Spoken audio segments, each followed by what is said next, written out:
Hey guys, welcome back to my channel. In today's video, I'm going to show you how to use the Nvidia control panel on your laptop in the simplest way possible. If your game lag looks blurry or your graphic doesn't look good, this tool can fix a lot of that.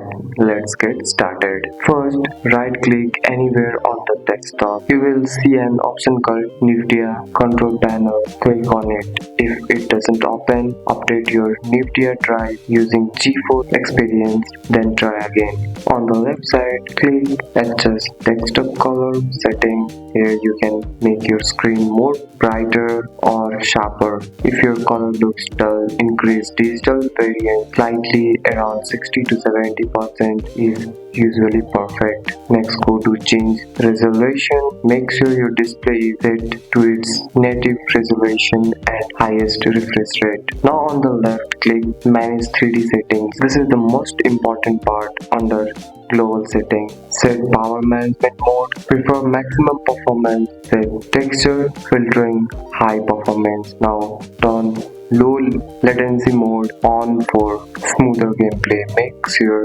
CUDA GPUs is set to on. If your laptop switches between Intel or Nvidia, scroll down and set performance graphics processor high performance Nvidia processor. That's it. That's all for today's video guys. If you found this video helpful, drop a like and subscribe for more videos. Thanks for watching. See you in next one.